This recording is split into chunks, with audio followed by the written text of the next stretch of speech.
증시 먼저 보겠습니다. 코스피 0.35% 하락했고요. 코스닥은 0.2% 상승하면서 마무리되었습니다. 코스피는 외국인 투자자 1,600억, 기관 투자자가 2,300억 매도하였고요. 코스닥은 540억, 기관 투자자가 마이너스 1,400억 정도 매도하면서 진행이 되었습니다. 오늘 기관 투자자가 코스피, 코스닥 모두 양매도를 진행하면서 좀 이제 증시에 대한 움직임을 좀 막는 모습이었습니다. 코스피는 2600선 유지를 하고 있고요. V자로 올라와서 아직 전고점까지는 넘지는 못했지만 그래도 그 상승세를 계속 유지하면서 진행되고 있습니다. 그래서 21선이 쭉 올라와 주는지 그런 것들을 한번 볼 필요가 있을 것 같고요. 추가적인 고점 상승이 나올 수 있도록 한번 지켜볼 필요가 있겠습니다. 그래서 전반적으로 이제 증시 분위기가 상승을 멈추고 해외 증시를 비롯해서 조금 이제 떨어지는 듯한 모습이 나오고 있는데요. 아직까지는 크게 지금 조정을 받고 있지 않지만 중국 증시라든지 니케이, 미국 증시의 상승세가 조금은 멈추는 듯한 모습입니다. 그래서 이번 주에는 어떻게 이제 진행이 될지 그런 것들 한번 살펴볼 필요가 있을 것 같고요. 확실히 이제 인플레이션이 하락을 하면서 그런 이제 이 물가 지표에 대한 그런 상승 우려가 좀 불식이 되었고 거기에 대해서 환율도 지금 이제 빠르게 떨어지고 있는 상황입니다.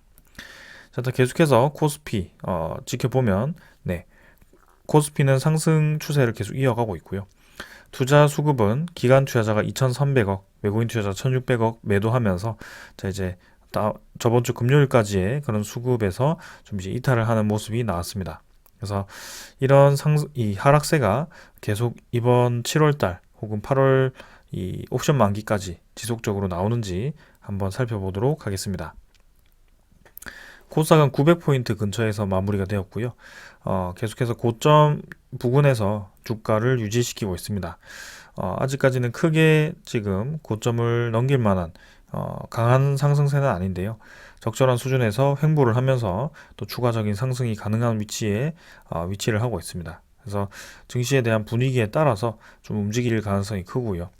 시가총액 상위 종목 위주로 코스닥의 강세가 계속 이어지면서 추가적인 그런 상승이 지속적으로 좀 보여지고 있습니다. 그래서 저점을 계속 높여가는 움직임이 이어지고 있고 여기서 어떤 방향으로 갈지는 한번 지켜보도록 하겠습니다.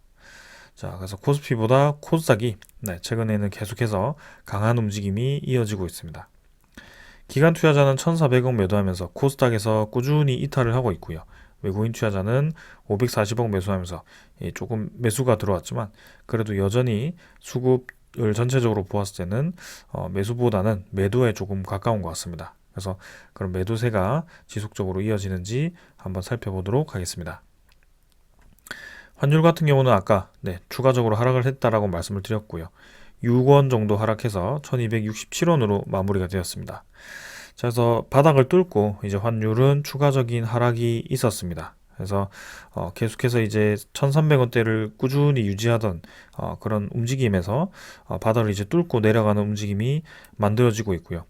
환율이 점차적으로 떨어지면서 이제 전 저점까지도 노려볼 수 있는 그런 자리가 만들어지고 있습니다. 결국에는 인플레이션이 마무리가 되었다라는 것은 금리 인상이 마무리가 되었다라는 것이고요. 그럼 이제 앞으로 다가올 수 있는 것은 금리 인하인데 금리 인하가 쉽게 나올 것 같지는 않고요. 올해 안에는 사실 금리 인하가 쉽지는 않을 것 같습니다. 그러나 내년 정도 해서 경기 침체 신호라든지 물가 지표가 완벽하게 잡히기 시작했을 때 그때 금리 인하가 시작될 것인데 그런 시장 상황을 미리 반영을 한다라고 했을 때는 환율은 빠르게 떨어질 수밖에 없습니다. 그래서 코로나 사태 이전 수준으로 환율이 유지가 될 가능성이 크고요. 그렇다고 한다면 이 오버슈팅 부분은 당연히 눌러질 수밖에 없습니다. 그래서 시장이 어떤 규칙이기 때문에 이 1250원 위로 이 환율이 치솟았던 것은 사실 굉장히 시장에 무리가 있는 상황이었습니다. 그래서 그 아래로 다시 환율이 안정적인 방향으로 진행될 가능성이 크기 때문에 그런 것들 한번 살펴보도록 하겠습니다. 자, 그 다음에 이제 지수 선물 보도록 하겠습니다. 선물 지표는 오늘 보합 수준이고요. 미국 증시 보합, 그 그다음에 유럽 증시 같은 경우는 조금 이제 하락을 하고 있습니다. 1.1% 정도 하락하고 있습니다. 그래서 전반적으로 좀 조정 분위기가 다시 한번 이어지고 있고요. 최근에 이제 인플레이션은 잡혔지만 러시아 우크라이나 전쟁이 계속 격화가 되는 듯한 움직임입니다. 그래서 거기에 대해서 어떤 변수가 나올지 일단은 차분히 지켜보는 상황인 것 같고요. 그 하반기에는 이 물가가 점차적으로 잡히면서 이제는 금리 인상에 대한 시그널을 집중할 필요가 있고, 그 다음에 러시아 우크라이나 전쟁이 이제 어느 정도 마무리가 되는 그런 시점을 좀 이제 준비를 해야 될 것 같습니다. 그래서 어, 이제는 불확실성이 커지는 방향보다는 줄어드는 방향으로 계속 진행이 될 거지만, 여전히 이제 단발성의 그런 악재들이 도사리고 있기 때문에 그런 것들은 좀 이제 감안을 하고 투자를 해야 될 것 같습니다. 조금 이제 템포를 길게 가져가자라는 말씀을 계속 드리고 있고요.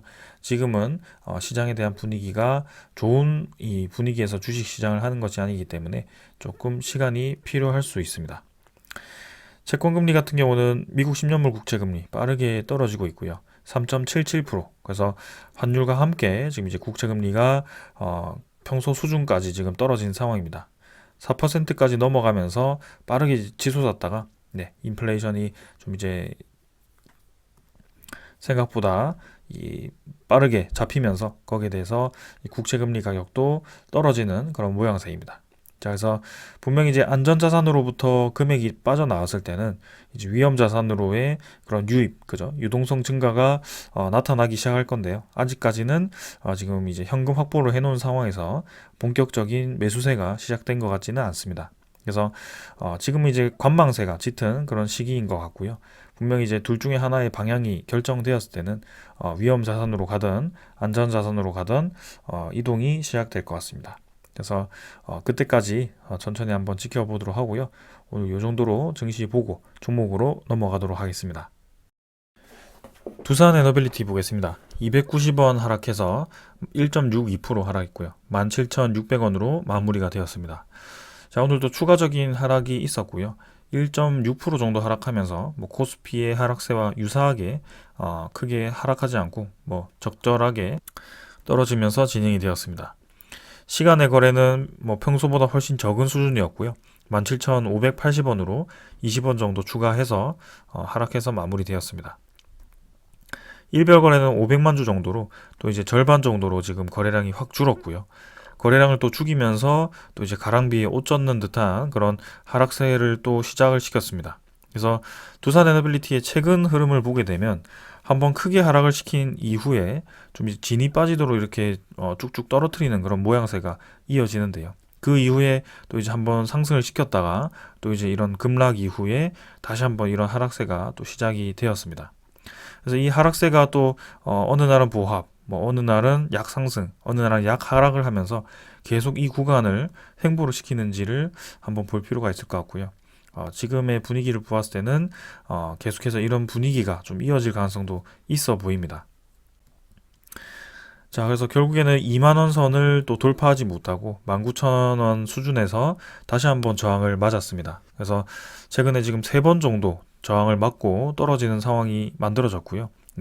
꾸준히 이제 저점을 높이는 것은 추세는 이어지고 있지만 계속해서 같은 자리에서 저항을 좀 맞고 있습니다. 그래서 이 구간을 쉽게 지금 그 이상으로 올리지 않고 있는 상황인데요.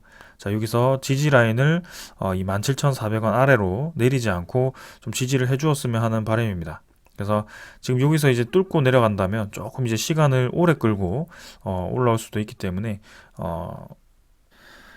한번 지켜봐야 할 것 같은데요. 근데 조금 우려스러운 점은 지금 거래원을 보았을 때 오늘도 이제 신한증권이 72만 주를 매도했고 모간서울이 45만 주를 매도하면서 이전에 우리가 보던 그 공매도를 치던 그 패턴과 동일하게 또 매도가 나오기 시작했습니다. 그래서 그런 매도가 나오기 시작했을 때 크게 하락을 시키지 않지만 계속해서 조금씩 하락을 시키면서 공매도를 쌓아가는 모습을 보았었는데요. 이번에도 그렇게 좀 진행을 시킨다면 좀 추가적인 17,400원 아래로 주가를 또 밀면서 진행을 할 수 있을 것 같다라는 생각을 하고 있습니다. 그래서 적정 수준에서 또 이제 주가를 멈추고 이제 8월 초 혹은 8월 중순 정도에 또 옵션 만기를 기점으로 해서 또 상승을 시작시킬지 일단은 이번 주에 대한 흐름을 조금 더 지켜보도록 하겠습니다. 그래서 외국인 투자자에 대한 그 매도세가 나왔다가 들어갔다가 하면서 계속 주가에 영향을 주는 것을 우리가 오랫동안 보았는데요. 이번에도 또 한 번 나오면서 이 매도세가 계속 이어가는지 한번 지켜보도록 하겠습니다.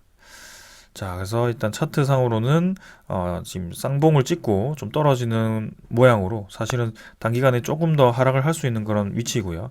이 17,400원을 지키면서 오히려 쌍바닥을 다지면서 위로 향한다면 추가적인 상승이 단기간에 나올 수도 있습니다.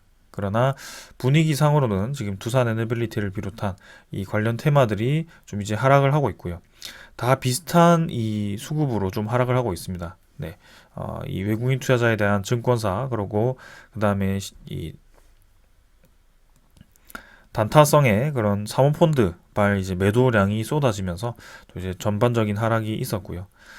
투자자 수급을 보게 되면 기관 투자자가 29만 주 매도했고 외국인 투자자가 73만 주를 매도했습니다.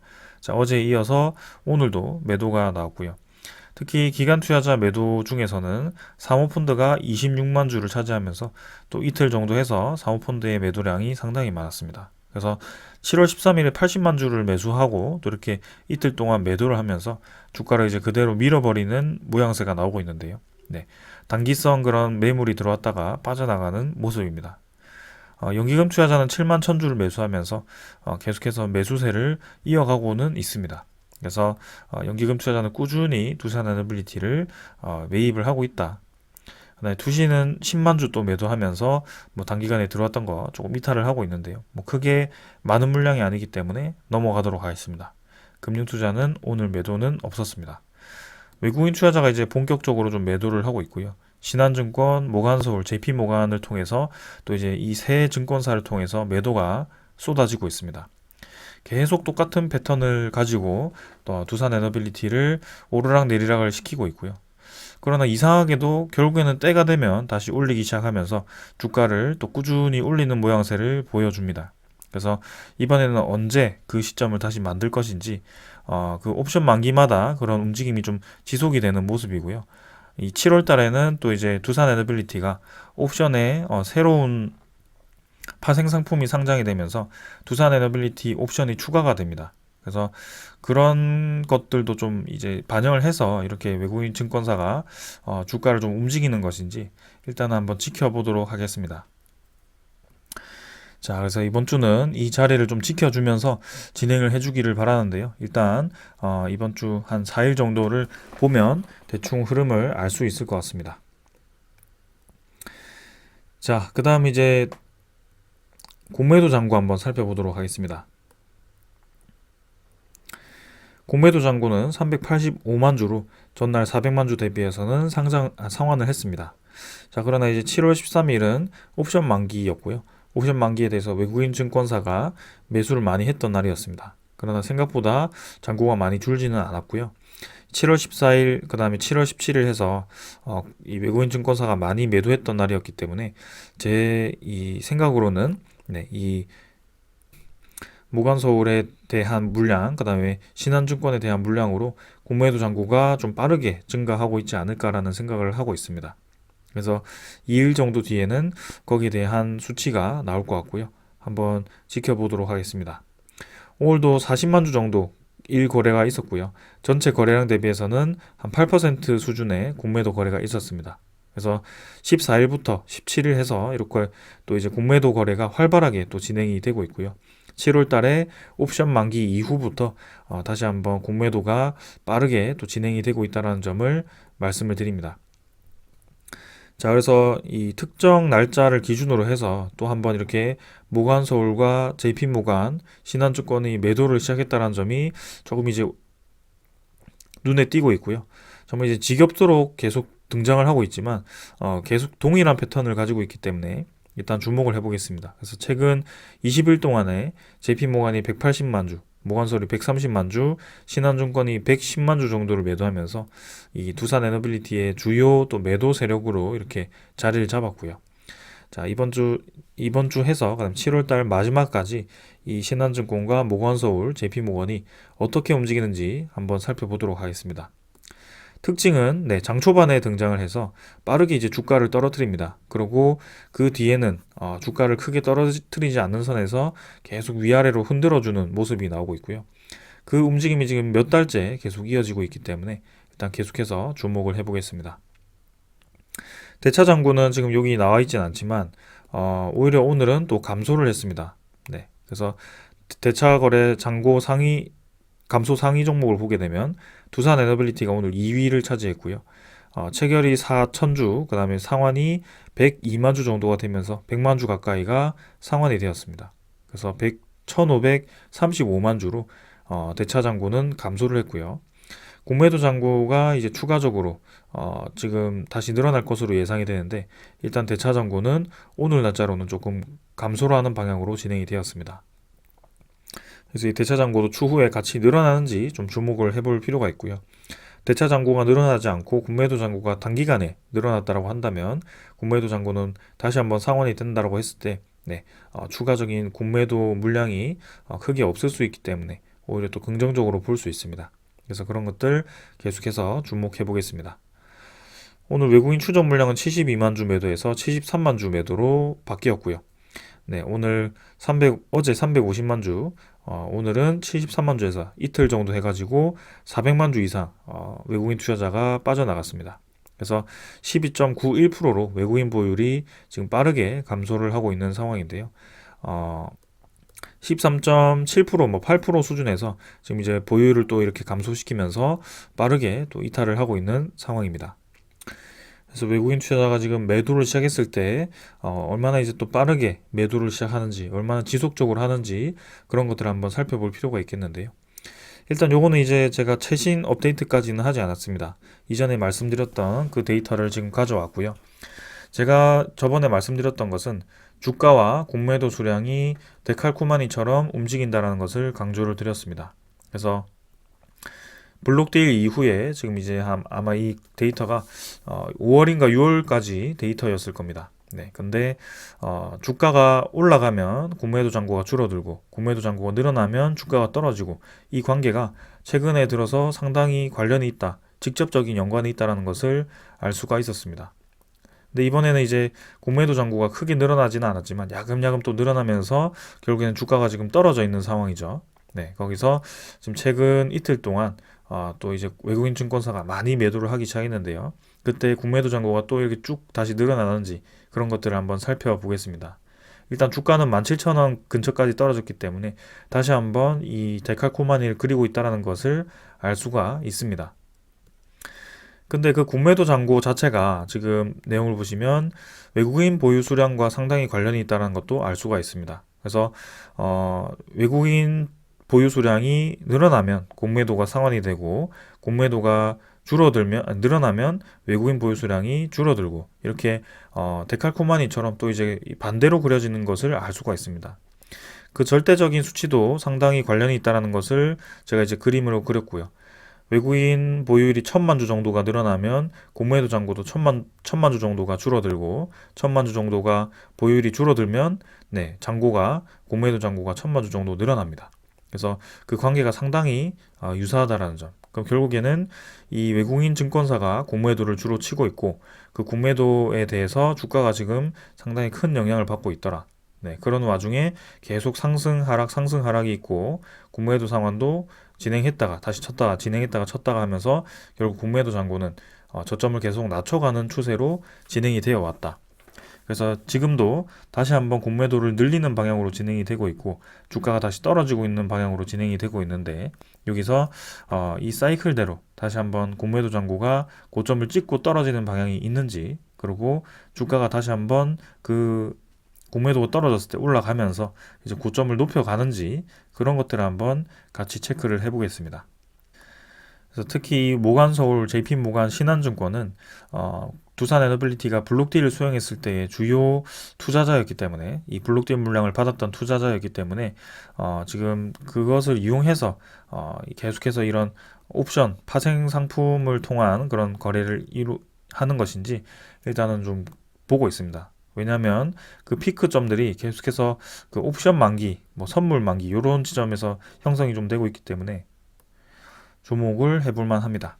그래서 이 정도로 일단 공매도 잔고, 대차 잔고까지 다 확인을 했고요. 일단은 이 모간서울, JP모간 신한증권은 내일도 이제 거래원을 보았을 때 오전에 다시 등장을 하는지, 그래서 이번 주 내내 또 이제 등장을 하면서 주가를 눌리는지 그런 것들을 한번 살펴보겠습니다. 그래서 이 정도로 이제 차트 뭐 이런 것들은 기술적인 부분은 확인을 했고요. 아쉽게도 2만 원을 넘지 못하고 지금 다시 한번 좀 떨어지면서 지루한 흐름이 또 이어지고 있습니다. 때마침 또 증시에 대한 분위기도 조금 이제 식어가면서 진행이 되고 있는데 크게 뭐 조급할 필요 없이 뭐 계속해서 한번 지켜보겠습니다. 네, 일단 장기적으로 보았을 때는 평균 가격이 뭐 조금이나마 계속 올라가고 있기 때문에 한번 지켜보도록 하겠습니다. 자, 그 다음은 두산 에너빌리티 소식 전해드리도록 하겠습니다. 먼저 전해드릴 소식은 두산 에너빌리티가 암모니아 분해 기술에 이제 속도를 낸다라고 합니다. 그래서 영국의 존슨 매티와 공동 연구를 하게 되는데요. 내용을 살펴보시면 두산 에너빌리티가 수소 질소 화합물인 암모니아를 고온에서 이제 분해해서 수소를 생산하는 암모니아 크래킹 기술 개발에 속도를 내고 있다고 합니다. 그래서 두산 에너빌리티는 영국의 암모니아 크래킹 솔루션 업체 존슨 매티와 암모니아 크래킹 사업 공동 연구 협약을 체결했다고 하고요. JM은 협약과 함께 두산 에너빌리티와 암모니아 크래킹 기술 개발 연구 용역 계약을 맺고 수소복합발전소에 연계할 암모니아 크래킹 모델 개발 연구를 이제 연말까지 수행을 할 예정이라고 합니다.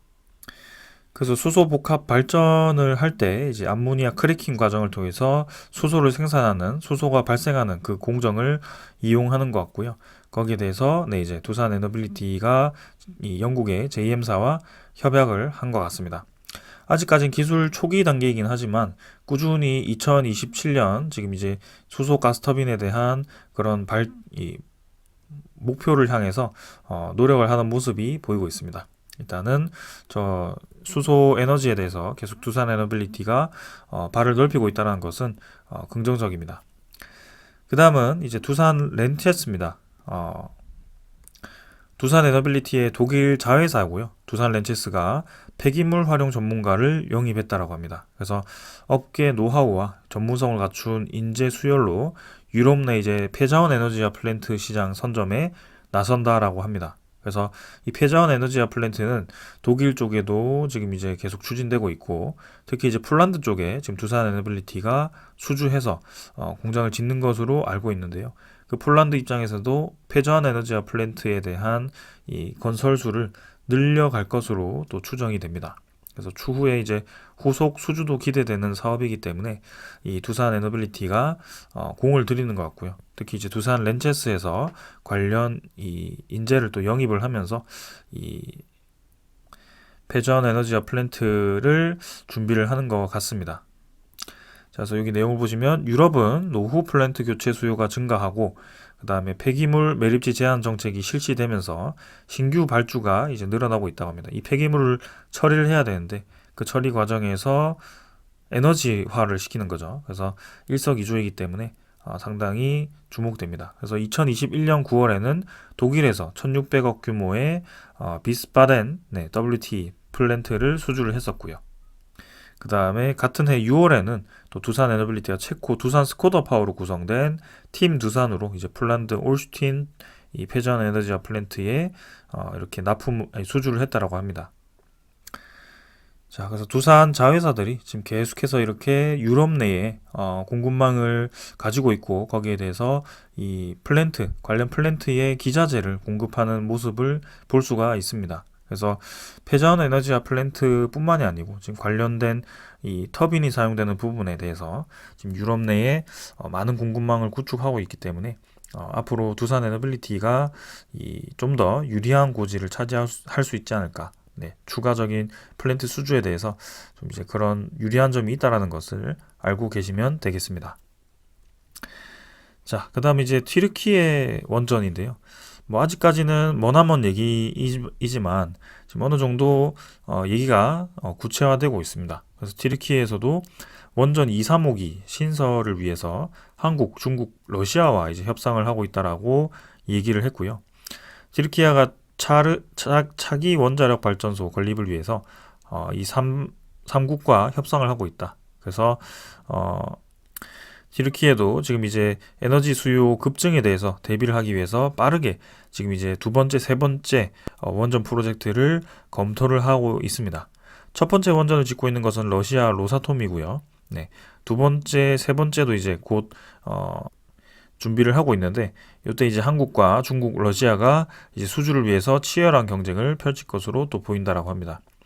아무래도 러시아가 1호기를 수행했기 때문에 러시아에 대한 그 수주 가능성이 좀 더 높을 수도 있을 것 같고요. 한국과 중국 같은 경우는 둘 다 이제 값이 싸고, 일단 중국도 기술력이 최근에는 괜찮기 때문에 터키 입장에서는 이 튀르키예 입장에서는 어떤 국가를 또 선택할지, 일단 외교로 보았을 때는 사실 한국이 제일 약해 보이죠. 중국, 러시아보다는 이 국가적인 영향력이 조금 떨어지기 때문에 아무래도 이 튀르키예 원전 수주에 대해서는 우리나라의 그런 또 파격적인 그런 제한이 있지 않을까 그런 생각이 있습니다. 그래서 그런 뭐 기술의 현지화라든지 혹은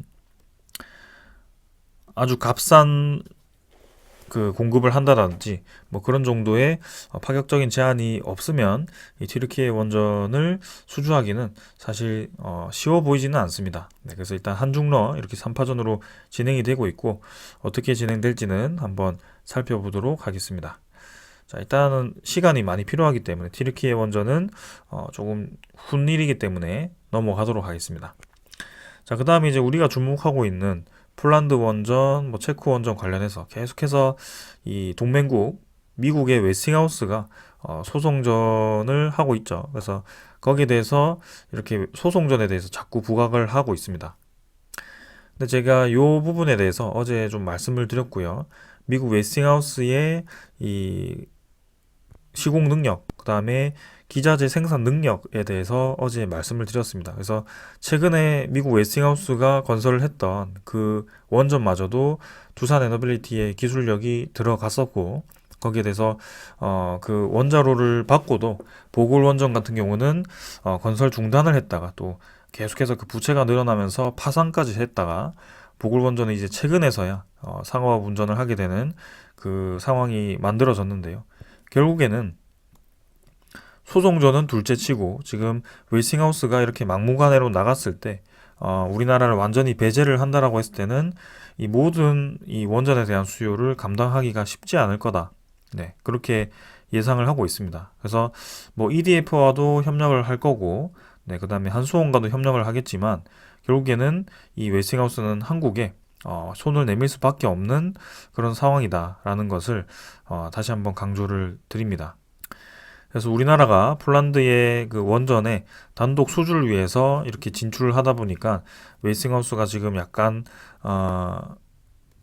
강력하게 나간 것 같고요. 뭐 거기에 대해서 지금 어떻게 풀어 나가는지는 지금 얘기는 따로 없습니다. 그래서 여기에 따르면 이제 지금 두 달이 지나도록 아직 이렇다 할 구체적인 후속 조치가 나오지 않았다라고 강조가 되고 있고, 거기에 대해서 폴란드 이 민간 원전도 단독으로 이 진행을 하고 있지만 불안하다 이렇게 또 계속 얘기를 하고 있습니다. 그래서 기업들끼리 법적으로 해결을 해야 되는 부분이어서 아직까지 정부가 적극적으로 나설 수 없다. 그래서 웨이스팅하우스 소재는 미국이지만 캐나다이기 때문에 한미 정부가 개입하기 어렵다. 이렇게 또 이제 대통령실 핵심 관계자가 얘기를 했다라는 것을 또 인용을 했습니다. 자, 그래서 다시 한번 정리를 드리면 웨이스팅하우스는 시공 능력이 거의 없다라는 점을 다시 한번 강조를 드리고요.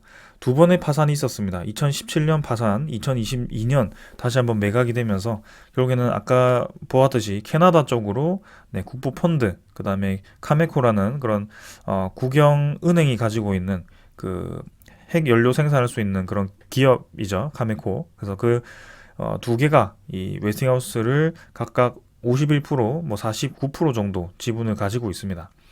그런 상황에서 이제 이 소송전이 계속 불거졌고, 거기에 대해서 이제 캐나다 기업이다라는 얘기가 좀 나오고 있지만 결국에는 웨스팅하우스는 이 제조 능력이 부족하기 때문에 제조를 아마 힘을 빌릴 수밖에 없다. 제3국의 제조 능력을 빌릴 수밖에 없는데 그 두 가지로 당연히 이제 프랑스와 한국이 검토될 수밖에 없다는 겁니다.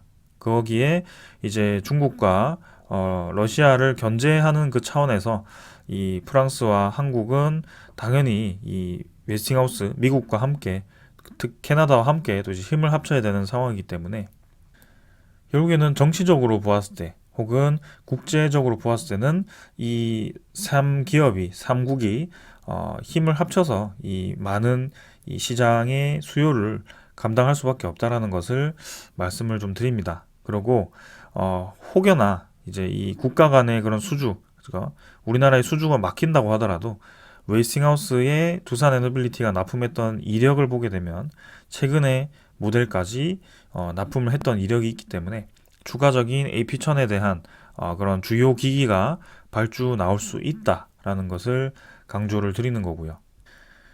그리고 뭐 잠깐 말씀을 드리면 사실 이 지금 한수원과 그 웨스팅하우스 간에 소송이 불거졌습니다. 그 과정에서 다시 한번 이제 협의를 하고 있다라고 한다면 사실 이제 이 얼굴 맞대고 협의를 하는 과정이 아니기 때문에 그런 뭐 문서를 왔다 갔다 할 수밖에 없는 상황이죠. 거기에 대해서 어떤 부분을 정리해서 다시 넘기고 어떤 부분을 정리해서 뭐 다시 넘기고 법무부 검토를 하게 되고 뭐 그런 과정을 몇 번만 거치더라도 사실 이 두 달은 금방 가게 되어 있습니다.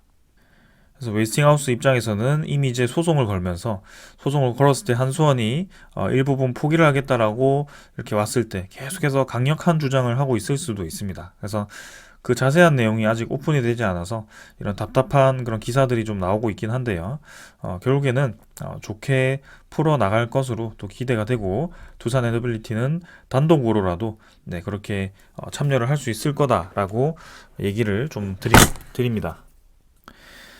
자, 그 다음은 두산 에너빌리티가 이제 그러면 만약에 웨스팅하우스에 수주를 받는다면 언제쯤 할 수 있을까를 대충 생각해 보면 이 폴란드 원전이 지금 정부 차원의 6기가 웨스팅하우스로 이제 수주가 갔습니다. 자, 그러면 이제 보글 3, 4호기처럼 두산 에너빌리티의 AP1000 주기기를 만약에 이제 발주를 준다라고 했을 때 현실적인 이제 그런 시기라고 생각을 해보면 지금 이제 이 6기가 계획을 보게 되면 착공이 2026년입니다. 네, 생각보다 느리죠. 그래서 2022년 말에 이제 수주가 되었고 올해 지금 얼마 전에 이 공사에 대한 이 최종 승인이 네, 떨어졌습니다. 그래서 2026년에 착공을 하게 되고 2033년 네, 요때부터 이제 하나둘씩 완공을 하면서 네, 시운전을 하게 됩니다. 그래서 계속 이제 하나씩 완공을 해 나갈 텐데요. 2026년이라고 했을 때 보통 이제 우리나라 신한울 3, 4호기라든지 뭐 UAE 바라카 원전이라든지 그런 케이스를 보았을 때 이 주기기 제작을 이 착공 거의 2년 정도 전에 네, 진행을 하게 됩니다. 그래서 신한울 3, 4호기 같은 경우는 착공이 지금 2024년 뭐 하반기 정도로 보고 있죠. 네, 근데 이제 수주가 두산 에너빌리티 수주가 올해 초반에 진행이 되긴 했습니다. 그러나 그건 굉장히 특이한 케이스였고요. 사실상 이미 선발주 진행해서 선제작이 들어갔었기 때문에 2년 정도라고 보셔도 될 것 같습니다. UAE 같은 경우도 2009년에 우리나라가 수주를 했고요. 2010년 정도에 두산 에너빌리티가 수주를 하게 되고 2012년에 UAE 공사가 시작되게 됩니다. 그래서 한 2년 정도 전에 발주가 난다라고 보았을 때는 2024년 정도에 이 웨스팅하우스의 그런 주 기기도 발주가 될 가능성도 있습니다. 뭐 빠르면 올해 하반기가 될 수도 있고요. 그래서 조금 이제 시간이 필요해 보입니다. 이 부분에 대해서는. 그 다음에 이 폴란드의 민간 원전도 사실 착공이 2026년이기 때문에 본계약 같은 경우는 사실 올 하반기에 나와도 뭐 이상하지는 않습니다. 그러나 이 민간 원전에 대한 본계약이 체결이 되더라도 사실 착공까지는 좀 시간이 많이 필요하다. 그래서 만약에 올해 하반기에 본계약이 되고 뭐 진행이 된다면 2024년 정도에는 두산 에너빌리티가 폴란드 원전의 주 기기를 뭐 수주할 수도 있겠죠. 일단은 핵심은 내년 정도가 될 것 같고요. 올해는 맛보기 정도라고 생각을 좀 하시면 되겠습니다. 그래서 거기에 대해서 맛보기를 통해서 움직이는 것이 또 주가이기 때문에 올해 하반기에는 또 그런 뉴스가 미리 나왔을 때 또 주가가 어떻게 움직일지는 한번 지켜볼 필요가 있겠습니다. 그러나 조금 이제 템포를 길게 가져가면서 투자를 하면 좋을 것 같습니다. 자, 그래서 여기까지는 이제 대형 원전에 대한 그런 뭐 가능성, 네, 이런 것들을 좀 말씀을 드렸는데요. 사실상 두산 에너빌리티의 그런 부회장이죠. 박지원 회장도 그렇고, 네, 웨이스팅하우스를 사실 수주를 할 필요가 없다. 우리나라가 지금 매각이 나왔을 때 웨이스팅하우스를 인수할 필요가 없다. 왜냐하면 우리가 지금 SMR을 하기 때문이다. 그래서 웨이스팅하우스 같은 경우는 AP1000 모델을 우리가 납품한 경험도 있기 때문에 웨이스팅하우스를 굳이 인수하지 않더라도 그 주기기 납품이 가능하다 이렇게 얘기를 했었습니다. 그래서 대형 원전은 사실 시장이 지금은 성장을 하기보다는 마지막에 이제 이렇게 갑자기 이제 발주가 나오기 시작한 거고 이 한 10년 정도의 시즌이 지나고 나면 대형 원전에 대한 추가 발주는 사실 크게 없을 수도 있습니다. 이미 이제 그때는 소형 원전이 대세화되어 있을 수 있거든요. 그래서 두산 에너빌리티는 일찌감치 이 소형 모듈 원전 SMR 시장에 지금 눈독을 들이고 있습니다. 그래서 예상되는 지금 수주 목표를 보시면 2023년 올해는 6천억 정도, 내년도 마찬가지 6천억 정도지만 2025년부터는 매년 1조 이상씩 계속 수주를 하게 됩니다. 그래서 10년간 연평균 1.4조, 그래서 총 14조를 수주를 하게 되는데요. 사실상 이제 이 대형 원전의 주기기라든지 뭐 그런 이 건설까지 두산 에너빌리티가 진행을 했을 때 이 신한울 3, 4호기에서 2.9조 원을 수주를 했습니다. 그래서 1400메가와트급 두 기를 통해서 2.9조 원을 수주를 했다고 했을 때 지금 이제 14조가 되기 위해서는 거의 5기죠. 네. 그래서 총 5기에 대한 대형 원전을 지금 10년 동안 수주를 할 수 있다. 그만큼 SMR에 대한 수주가 상당히 많이 이루어진다는 것입니다. 근데 중요한 것은 잠깐 뭐 특정 해에 몰려서 일감이 몰렸다가 줄어드는 것이 아니고 매년 이렇게 발주 물량이 나온다라는 것인데요. 자, 중요한 것은 대형 원전 같은 경우는 아까 말씀드렸지만 2026년 착공해서 2033년 이렇게 거의 최소 기간이 7년, 8년 정도 걸리는 건설 기간이 있는데 소형 모듈 원전 같은 경우는 2026년 건설해서 착공해서 2029년에 준공을 하고 2030년에 완공해서 이제 상업 운전까지 할 수 있는 그런 단계까지 됩니다. 그래서 사실상 지금 수주를 해서 대형 원전을 건설을 하더라도 그 대형 원전이 건설되고 상업 운전에 들어가기 전에 일찌감치 SMR 이 시장이 막 깔리면서 네, 세계 곳곳에서 소형 모듈 원전이 돌아가고 있을 겁니다. 그래서 시장으로 보았을 때는 오히려 대형 원전보다 이 소형 모듈 원전이 조금 더 메리트가 있고 공사 이 기간도 훨씬 짧고요. 그 다음에 이 주기기 제작 입장에서는 두산 에너빌리티 입장에서는 아마 훨씬 네, 관리하기도 쉽고 네, 대량으로 생산할 수 있다는 점에서 좀 이제 이 사업화가 좋을 것 같습니다. 그래서 이 SMR 파운드리 얘기를 할 만큼 상당히 이제 자신감을 내비쳤었고요. 거기에 대해서 주목을 하고 있는 상황입니다. 자, 그러나 이제 대외적으로는 계속 이제 대형 원전이 좀 이슈가 되고 정치적인 얘기들이 많기 때문에 SMR보다 좀 더 관심을 많이 받고 있지만 사실상은 이제 SMR이 조금 더 관심을 받고 있는 그런 상황입니다. 그래서 대형 원전도 좋지만 지금 두산 에너빌리티의 주력 사업이 점점 이제 SMR 쪽으로 이동을 할 거고 그 이외에 뭐 해상풍력 주기기도 기대가 되기 때문에 한번 시간을 두고 보면 좋겠습니다. 그래서 자, 저렇게 꾸준히 이 수주가 나오기 위해서는 뉴스케일 파워의 이 수주 확대도 상당히 중요하죠. 그래서 루마니아의 이미 상원 외교위원장이 뉴스케일 파워의 이 고위급 관계자와 또 이렇게 회동을 하면서 SMR에 대한 그 루마니아 쪽에도 지금 뉴스케일 파워 SMR이 도입이 거의 확정적으로 얘기가 나오고 있습니다. 그래서 두산 에너빌리티도 뉴스케일 파워에 지분 투자를 많이 했기 때문에 거기에 대한 일정 물량의 그 기자재 공급을 받아야 되기 때문에 발주를 받아야 되기 때문에 그런 자신감을 가지고 있는 것 같고요. 거기에 대해서 점점 이제 이 수주량도 늘어날 것입니다. 자, 그래서 뭐 올 하반기 우리가 지금 폴란드 원전에 대해서 주목을 하고 있고 거기에 대해서 뭐 수의 계약이라도 좀 이제 좋은 소식이 나왔으면 하는 바람이지만 항상 기대를 하면 좀 이제 뭐 그런 조금 실망스러운 소식이 들려오고 있습니다. 사실상 이제 어, 기대가 컸기 때문에 그런 것 같기도 하고요. 그러나 지금 이제 하반기라고 해봤자 한 달밖에 지나지 않았고 그 남은 4개월, 5개월 동안 어떤 움직임이 나오는지 천천히 지켜봐도 될 것 같습니다. 자, 그래서 그것을 이용하면서 계속 이제 국매도를 치는 이 외국인 증권사가 좀 문제인데요. 이 외국인 증권사가 또 어떤 움직임을 보이면서 또 이제 두산 에너빌리티를 흔들어 놓는지 한번 보겠습니다. 만약에 이제 또 적정 수준까지 떨어뜨린다면 또 추가적인 매수 기회가 되기 때문에 또 한번 네, 매수를 진행해 보겠습니다. 자, 오늘 여기까지 하고 마무리하고요. 네, 내일 시장에서 뵙도록 하겠습니다. 감사합니다.